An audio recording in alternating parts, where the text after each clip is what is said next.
నమస్తే అండి. అందరికీ ఏం చేస్తున్నారు, ఎలా ఉన్నారు? నేనైతే ఈరోజు మా ఇంట్లో వంకాయ కర్రీ అండి.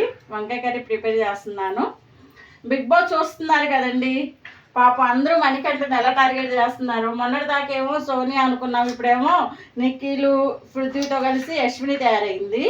అసలు ఎంత వరస్ట్గా మాట్లాడుతున్నారంటే, ఎవరైనా మనుషులే కదా. ఆయన ప్రాబ్లమ్స్ ఆ పిల్లగాడికి ఉంటాయి.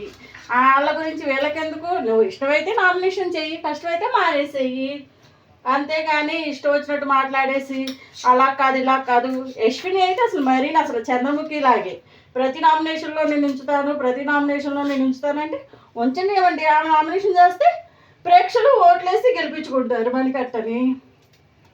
అదే నా ఒపీనియను. నేనైతే వంకాయ కర్రీ చేస్తున్నానండి. అంటే నేను యశ్వినిని తప్పు పట్టట్లేదు, నిఖిల్ని తప్పు పట్టట్లేదు, ఎవరిని తప్పు పట్టట్లేదండి. కాకపోతే ఎవరి గేమ్ వాళ్ళు ఆడుతున్నారు.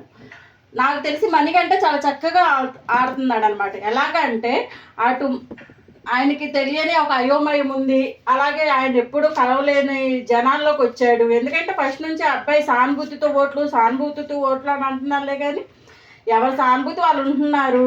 ఇప్పుడు మొన్నటిదాకా నిఖిలు, సోనియా, పృథ్వీ ముగ్గురు కలిసి ఉన్నారు.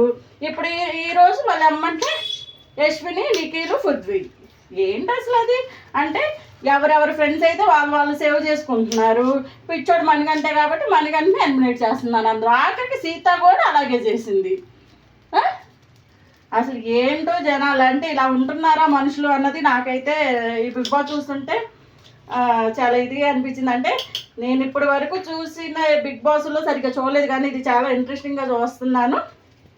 నాకైతే పాపం అందరూ మణికట్టనే టార్గెట్ చేశారైతే అనిపించిందండి. మీకు ఎలా అనిపించిందో నచ్చితే కనుక కామెంట్ చేయండి, లైక్ చేయండి, షేర్ చేయండి, సబ్స్క్రైబ్ చేసుకోండి.